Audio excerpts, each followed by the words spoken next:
श्री कृष्णम वंदे जगद्गुरु। इदम श्री सद्गुरुवे नमः। वांग्मय नंबर 8। ईश्वर कौन है, कहाँ है, कैसा है। ऑडियो नंबर 40, अध्याय 6। कल हमने जाना कि मनुष्य का मन कभी दार्शनिक तथ्यों को सच मानता है और कभी भौतिक आकर्षण उसे अपनी ओर खींचते हैं। ब्रह्म और माया के बीच की यह रस्साकशी चलती रहती है, परंतु विश्वास अटल होने पर मनुष्य इस स्थिति तक पहुंचता है कि इस सृष्टि का संचालन करने वाली व्यापक और विशाल चेतन सत्ता है। विश्वव्यापी सत्ता को अच्छी तरह जान लेने के बाद मनुष्य के पास एक रास्ता शेष रहता है, वह है आत्मसमर्पण। और आत्मसमर्पण की परिभाषा को भी हमने अच्छे से कल समझा। आत्मा की सबसे बड़ी श्रेष्ठता प्रेम की भावना है। परमात्मा को पकड़ने का, वश में करने का प्रेम के अतिरिक्त और कोई मार्ग नहीं है। भक्ति का अर्थ है प्रेम। सच्चे प्रेम की, सच्ची भक्ति का विकास ही साधना का लक्ष्य है। क्रमशः आगे। ईश्वर की खोज। ईश्वर है या नहीं। विश्व ब्रह्मांड की आश्चर्यजनक गतिविधियों और प्राणी जगत में विलक्षण क्रियाकलापों को देखकर यह विचार उठना स्वाभाविक है कि इस अद्भुत विलक्षण संसार की निर्मात्री, नियंता और पोषक कोई न कोई सर्वसमर्थ विचारवान सत्ता अवश्य है। अपने आसपास के विलक्षण जगत को देखकर ही मनुष्यों के मन में उसके कर्ता, स्वामी के संबंध में जिज्ञासा उत्पन्न हुई। चिंतन, मनन, शोध और साधना द्वारा उन्हें ईश्वर के अस्तित्व की अनुभूति हुई। न केवल अनुभूति हुई, वरन उस सर्वशक्तिमान सत्ता के संसर्ग सानिध्य से लाभ उठाने की संभावना भी साकार हुई। जिन महर्षि मनीषियों ने ईश्वर सानिध्य का लाभ और आनंद उठाया, उनके अलावा ऐसे व्यक्ति भी थे जिन्हें प्रत्यक्ष जगत के अतिरिक्त अन्य किसी सत्ता का अस्तित्व ही कल्पना प्रसूत लगता था। यहीं से आस्तिकवाद और नास्तिकवाद के दो परस्पर विरोधी दर्शनों का प्रादुर्भाव हुआ। नास्तिकों का कथन है कि ईश्वर में विश्वास रखना अंधविश्वास मात्र है। जब विज्ञान द्वारा ईश्वरीय सत्ता सिद्ध ही नहीं होती तो उसे माना ही क्यों जाए। परंतु एक विचारणीय प्रश्न है कि क्या हम केवल उन्हीं बातों पर विश्वास करते हैं जो विज्ञान की कसौटी पर प्रामाणिकता पा चुकी हैं। उत्तर मिलता है नहीं। जीवन के कितने ही आदर्श ऐसे हैं जिनकी पुष्टि विज्ञान से नहीं अपितु अंतरात्मा से होती है। नीति शास्त्र भी ऐसा ही विषय है जो विज्ञान की दृष्टि से निरर्थक ठहरता है। वस्तुतः जिसे विज्ञान कहा जाता है वह पदार्थ विज्ञान है। इस पदार्थ विज्ञान द्वारा अत्यंत सूक्ष्म ईश्वरीय तत्वों तक कैसे पहुंचा जा सकता है। अनेक बातें ऐसी हैं जो वैज्ञानिक दृष्टि से अर्थहीन हैं, परंतु सामाजिक अभ्युन्नति के लिए वे मेरुदंड के समान हैं। उदाहरणार्थ, विज्ञान की दृष्टि में नर और मादा का यौन संपर्क अत्यंत स्वाभाविक है। पशु पक्षी भी ऐसा करते हैं। उनमें माता, बहन या पुत्री के संबंधों का कोई प्रतिबंध नहीं होता। लेकिन मानव समाज में माता, बहन या पुत्री के साथ यौनाचार नितांत पापाचार है। यदि विज्ञान की कसौटी पर यौन सदाचार व्यर्थ सिद्ध होता है तो क्या हम इसकी व्यर्थता को मानकर माता, बहन या पुत्री की मर्यादा को छोड़ देंगे। विज्ञान के अनुसार जीव जीव का भोजन है। प्रत्येक प्राणी के लिए अपने स्वार्थ की पूर्ति, पेट और प्रजनन परक जीवन ही प्रधान है। स्वार्थपरता तथा चारवाकों जैसे स्वच्छंद भोगवाद का विरोध विज्ञान के आधार पर नहीं किया जा सकता। हाँ, समर्थन अवश्य हो सकता है यदि परोपकार, करुणा, सहानुभूति, त्याग, सेवा, सहिष्णुता जैसी सत्प्रवृत्तियों को मानव जीवन से बहिष्कृत कर दिया जाए तो सामाजिक सुख शांति स्वप्न मात्र ही रह जाएगी। विज्ञान के अनुसार मृत्यु से डरना प्रत्येक प्राणी का स्वाभाविक धर्म है। यदि मनुष्य को भी इस स्वाभाविक धर्म से आबद्ध मान लिया जाए, तो मातृभूमि की बलि वेदी पर हंसते हंसते अपने प्राणों का बलिदान देने वाले वीर सैनिक प्रकृति विरोधी एवं महामूर्ख ही कहे जाएंगे। वे जानबूझकर मृत्युपाश को गले क्यों लगाते हैं, इसका उत्तर विज्ञान के पास नहीं है। इस प्रकार यह सुस्पष्ट है कि अनेक प्रश्नों के उत्तर विज्ञान के पास नहीं है। इसी प्रकार ईश्वर की सिद्धि असिद्धि में भी वह नितांत असमर्थ है। कुछ लोग कहते हैं कि प्रत्यक्ष प्रमाण के आधार पर जिस वस्तु की सत्ता सिद्ध हो उसे ही माना जाए। प्रत्यक्ष के आधार पर ईश्वरीय सत्ता सिद्ध नहीं होती, अतएव उसे मानना रूढ़ी या परंपरा मात्र है। यह तर्क भी उचित नहीं। प्रत्यक्ष प्रमाण के आधार पर केवल प्रत्येक वस्तु को सिद्ध नहीं किया जा सकता। उसके द्वारा तो यह भी सिद्ध नहीं किया जा सकता कि हमारा पिता कौन है, परंतु माता की साक्षी को ही इसके लिए पर्याप्त मान लिया जाता है। इस नाना रूप रूपात्मक सृष्टि को बनाने वाला परमपिता परमेश्वर है। बिना कर्ता के क्रिया हो ही नहीं सकती। रंग, ब्रुश आदि सभी उपकरण उपस्थित रहने पर भी क्या बिना चित्रकार के चित्र बनेगा? सृष्टि के जड़ पदार्थों में चेतना करने वाला तथा कोटि कोटि जीवों को बनाने वाला यह सर्वव्यापक, सर्वज्ञ, सर्वशक्तिशाली कारीगर ही है। सारी प्रकृति उसमें व्याप्त है। प्राणियों की चेतना उस विशाल चेतना का ही अंश है। विश्व की सुंदरता और सौम्यता उसकी ही सुंदरता और सौम्यता है। सृष्टि के कण कण में वह किसी न किसी रूप में विद्यमान है। जिस प्रकार रजकण और पृथ्वी में कोई विभेद नहीं होता, वह उसका ही अंश होता है, उसी प्रकार आत्मा और परमात्मा में भी कोई अंतर नहीं। आत्मा परमात्मा का ही अंश है। जिस प्रकार बादल दल से सूरज का प्रकाश अप्रतिहत हो जाता है, उसी प्रकार अज्ञान से अप्रतिहत होने के कारण हम आत्म तत्व को, अपने आप को भूल जाते हैं और लक्ष्य विमुख होकर भटकते रहते हैं। संसार में हम देखते हैं कि कोई प्राणी तो स्वर्गोपम जीवन व्यतीत करता है, परंतु कोई नारकीय यंत्रणाओं में फंसा तिल मिलाता है। सुख प्राप्ति की प्राणी मात्र की स्वाभाविक इच्छा होती है, परंतु ईश्वर ही उसे दुख भोगने को विवश करता है।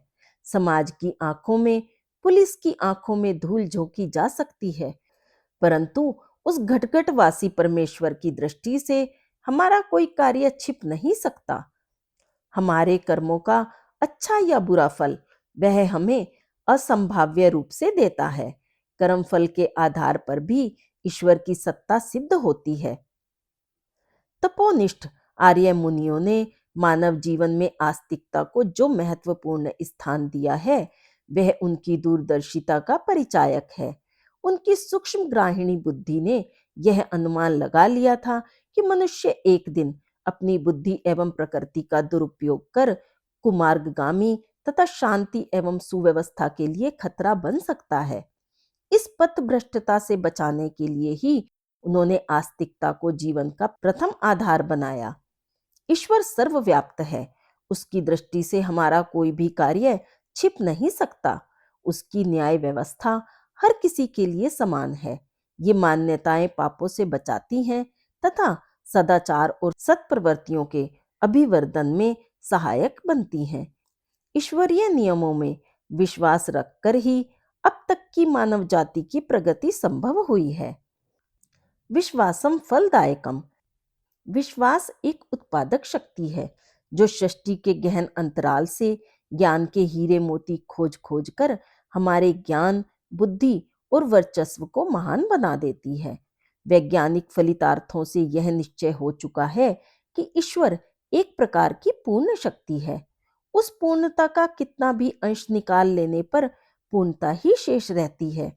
बात कुछ अटपटी लगती है, पर है सत्य। एक चुंबक पत्थर को कागज में रखकर उसकी शक्ति का चार्ट तैयार कर ले। अब उस चुंबक को लोहे से स्पर्श कराएं, लोहा भी चुंबक बन जाता है। चुंबक को हटाकर फिर उसका चार्ट तैयार करें, तो पता चलेगा कि उसके आवेश का काफी अंश लोहे में खिंच जाने के बाद भी उसकी मूल शक्ति में कोई अंतर नहीं पड़ा। उसी प्रकार केवल विश्वास के आधार पर अपनी चेतना का विश्व चेतना के साथ संबंध जोड़कर हम उन शक्तियों को विकसित और व्यवस्थित कर सकते हैं जिन्हें ईश्वरीय वैभव के रूप में जाना जाता है और जिनसे हमारे जीवन का वास्तविक अर्थ फलित होता है। अंक गणित में कुल 10 संख्याएं हैं। 1 से लेकर 9 तक पहुंचने के बाद वैज्ञानिकों ने देखा कि इस तरह कितनी ही संख्या कल्पित करते चलें तो उनका अंत नहीं हो सकता। इसीलिए उन्हीं 9 अंकों से आगे की संख्याएं बनाई गई और पूर्णता के लिए एक ऐसी संख्या की कल्पना की गई जिससे संख्याओं की इकाई, दहाई या सैकड़े की किसी भी दौड़ को विश्राम दिया जा सके। उस संख्या का नाम है शून्य। इस शून्य पर अंकगणित की लंबी लंबी गणनाएं टिकी हुई हैं। वह सत्य भी निकलती हैं, पर शून्य अपने आप में क्या है, थोड़ा इस पर भी दृष्टि डालें। 3/4 का अर्थ है किसी वस्तु के 4 टुकड़े किए जाएं और उनसे 3 टुकड़े लिए जाएं तो वह 3/4 कहलाएगा। 2 भागों में 1 टुकड़ा लें तो वह 1/2 कहलाएगा। भिन्न गणित इन टुकड़ों पर ही आधारित है और उससे बड़े लंबे प्रश्नों को सीमित करना संभव हो गया है। परंतु किसी वस्तु के 0 टुकड़े करें और उसमें से 1 टुकड़ा लें, तब 1/0 और 1/0 का क्या अर्थ? अनंत अर्थात इन्फिनिट। 2, 4, 6, 10 किन्हीं संख्याओं के 0 टुकड़े करें, उत्तर वही अनंत आता है जिसका कुछ भी अर्थ नहीं है। अनंत कोई संख्या ही नहीं है, जबकि 0 को एक संख्या माना गया है। उसे हटा दें तो तमाम गणित फेल हो जाएगा। किसी वस्तु के 4 बराबर बराबर भाग करें और उसमें 0 भाग लें तो उत्तर आएगा 0, अर्थात 0 नहीं। 0 में से 0 घटाने का फलितार्थ 0 और अनंतता, यह कोई बात नहीं हुई। पर उन्हें निकाला नहीं जा सकता क्योंकि उस पर सारा अंकगणित का आधार टिका हुआ है। विश्व की सार्थकता को समझने के लिए वैसे ही हमें भी अनिवार्यतः एक बिंदु की कल्पना करनी पड़ती है, उसे ईश्वर मानना पड़ता है। यदि उसे मान लेते हैं तो निश्चित है कि समाज और देश अनुशासित, व्यवस्थित और मैत्रीपूर्वक रह सकते हैं। ईश्वर के अस्तित्व को केवल विश्वास के आधार पर ही प्रमाणित किया गया नहीं मानना चाहिए। विश्वास की आवश्यकता तो इसलिए है कि उस सर्वसमर्थ सत्ता के संपर्क सानिध्य से लाभान्वित हुआ जा सके। अन्यथा ईश्वर के अस्तित्व को प्रमाणित करने में ढेरों आधार अपने आसपास के संसार में सदा सदैव देखे जा सकते हैं। सूक्ष्म दृष्टि से चारों ओर बिखरे हुए संसार को देखा जाए तो ईश्वर के अस्तित्व को न मानने का कोई कारण नहीं दिखाई देगा। ईश्वर कौन है, कहाँ है, कैसा है? इन प्रश्नों का उत्तर वही पा सकता है जो यह जानने का गहराई से प्रयास करे कि प्रश्नकर्ता कौन है, कहाँ है, क्या है, कैसा है। क्योंकि ईश्वर तो चारों ओर विद्यमान है। प्रश्नकर्ता अपने भीतर बाहर चारों ओर फैले संसार को जितना अधिक जानेगा, ईश्वर के उतना ही समीप पहुंचेगा। परम सत्ता की सुनिश्चितता। बुद्धि और इंद्रियों की सहायता से हमें विश्व ब्रह्मांड का थोड़ा परिचय प्राप्त होता है। यह ज्ञान बहुत ही स्वल्प है। इसके अतिरिक्त भी अनेक ब्रह्मांड ऐसे हैं जिनके संबंध में हम भूलोकवासी मनुष्य प्राणियों को कुछ भी ज्ञान नहीं है। समस्त सृष्टि इतनी विस्तीर्ण है कि बुद्धि की वहां तक पहुंच नहीं हो पाती। यह महान रचना किसी न किसी निर्माता की कृति है। बिना व्यवस्था के तो हमारे छोटे मोटे काम भी नहीं चलते। फिर इतनी बड़ी सृष्टि का कार्य बिना किसी संचालक के किस प्रकार चल सकता है?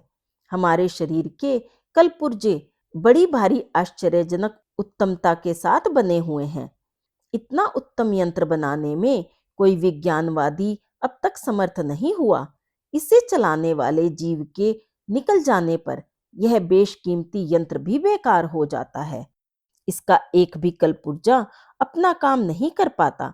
फिर संसार का सारा कार्य जो बिल्कुल नियम पूर्वक हो रहा है, क्या बिना किसी संचालक के संभव है? सूर्य, चंद्र, पृथ्वी, ग्रह, नक्षत्र इतने नियमबद्ध हैं कि इनकी नियमितता में कभी एक सेकंड का भी फर्क नहीं पड़ता। दिन के बाद रात होने की श्रृंखला कभी टूटने नहीं पाती। बचपन के बाद जवानी, फिर बुढ़ापा आता है। पेड़ों में फूल के बाद फल निकलते हैं। गेहूं के बीज से गेहूं ही उत्पन्न होता है।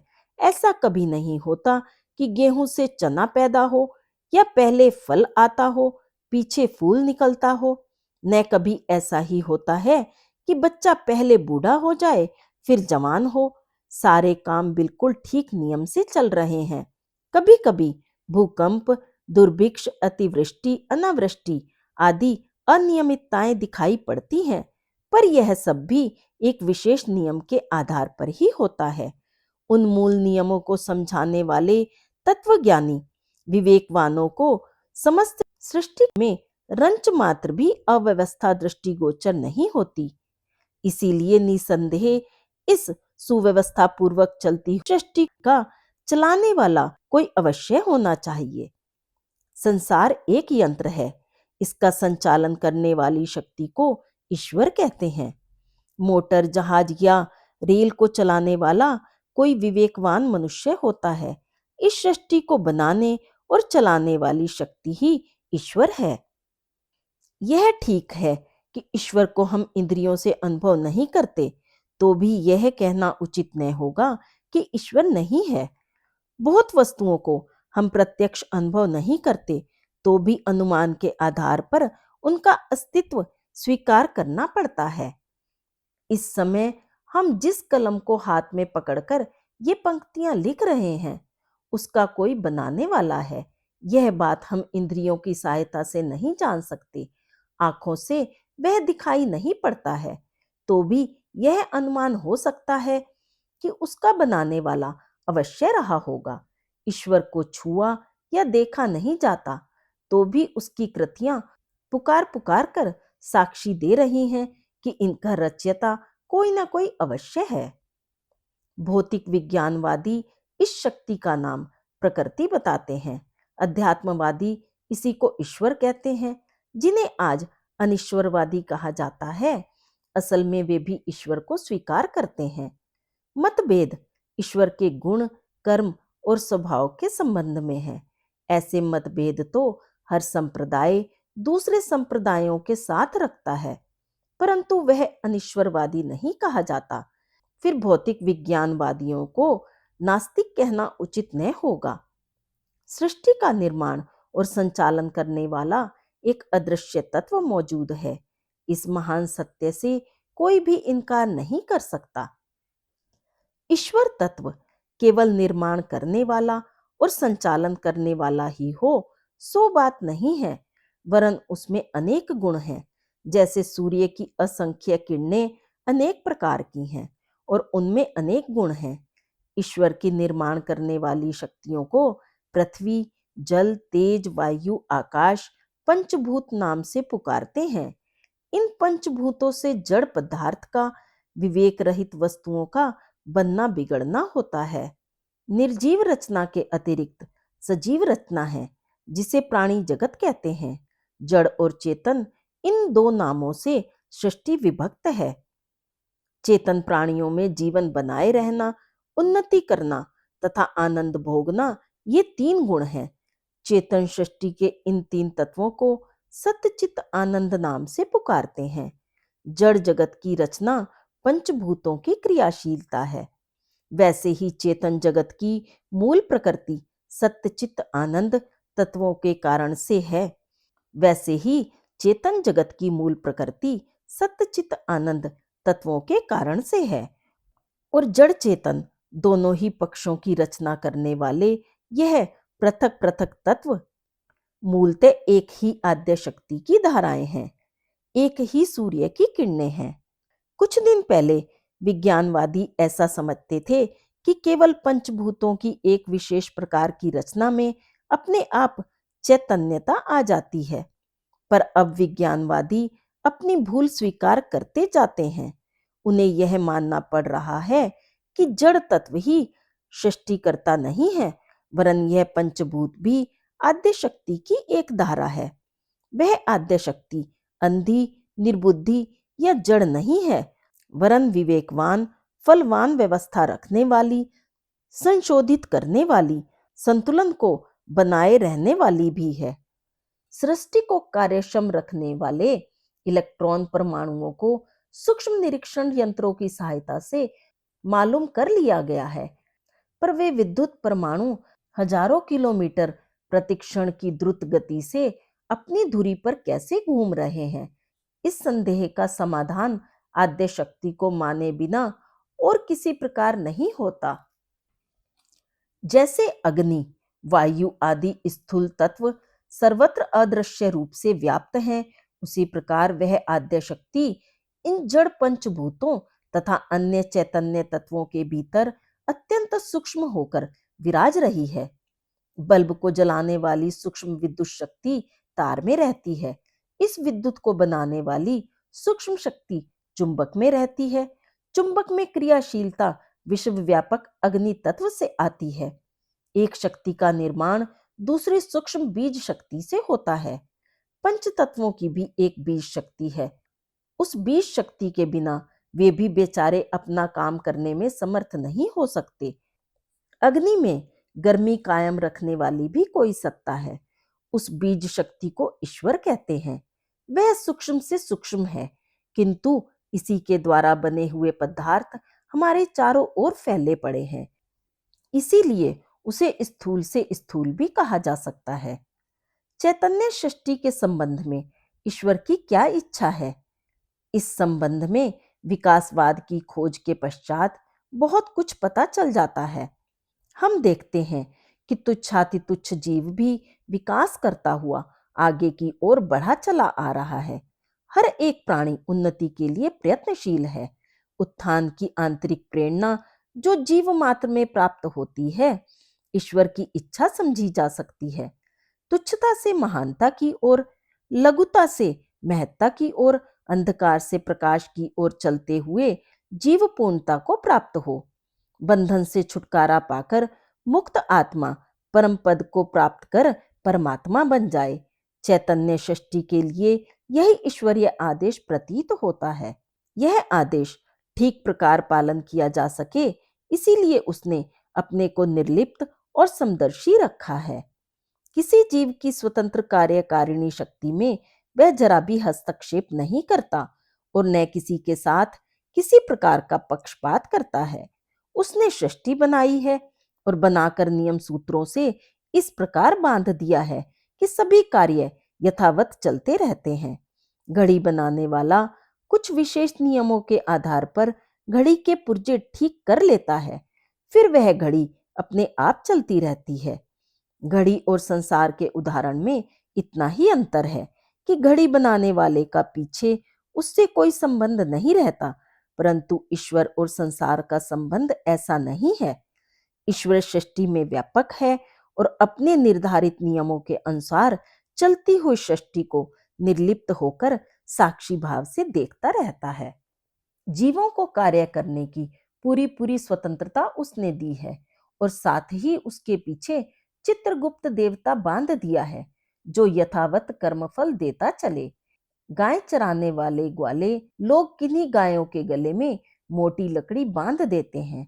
अगर गाय अनुचित रूप से भाग दौड़ करती है तो गले में बंधी हुई लकड़ी उसके घुटनों में तड़ातड़ अपने आप लगती है। कर्म का फल अपने आप मिलता रहता है और चराने वाला ग्वाला वृक्ष की छाया में बैठा हुआ यह सब दृश्य देखता रहता है। ईश्वर भी जीवों के साथ ऐसा ही व्यवहार करता है। उसने हर जीव के लिए व्यवस्था बना दी है। उस व्यवस्था को स्वभावतः सब जानते हैं। कहीं बाहर जाकर सीखने की आवश्यकता नहीं होती। अंतःकरण की पुकार एक निर्दोष धर्मशास्त्र है, जिसे हर जीव अपने साथ जन्म से ही पाता है। धर्माचरण करने वाले अपनी यात्रा आनंद पूर्वक जारी करते हुए परम पद तक पहुंच जाते हैं। बदमाशी करने वालों के यथावत कर्मफल उनके साथ रहने वाला चित्रगुप्त देवता देता चलता है। दौड़ने वाली गाय अपने गले में बंधी हुई लकड़ी से अपने आप अपने पैर घायल करती रहती है। यह बात भली प्रकार स्मरण रखने की है कि ईश्वर ने सर्वोत्तम शक्तियां देकर शरीर, मन, बुद्धि, इंद्रियों से सुसज्जित करके जीव को जीवन संग्राम में विजय प्राप्त करने के लिए भेजा है। साथ ही पूरी पूरी स्वतंत्रता भी प्रदान की है। ईश्वर कर्म करने के स्वतंत्र अधिकार से किसी को रत्ती भर भी वंचित नहीं करता है और न कर्म फल के लिए चित्रगुप्त की जो व्यवस्था है उसमें किसी प्रकार का हस्तक्षेप करता है। इस प्रकार ईश्वर कैसा है, इस प्रश्न के उत्तर में उसे समदर्शी, निष्पक्ष और निर्लिप्त कहा जाता है। सभी को प्रणाम। 21वीं सदी उज्जवल भविष्य। भारत माता की जय। वंदे मातरम। वाङ्मय अर्थात साहित्य, शब्द, विचार और भावनाओं का दिव्य संग्रह। युग ऋषि पंडित श्री राम शर्मा आचार्य जी की इस धरोहर को ऑडियो रूप में सुनने के लिए चैनल को लाइक करें, सब्सक्राइब करें और नोटिफिकेशन ऑन करें। गुरुवाणी जन जन तक पहुँचाएं। हृदय से धन्यवाद।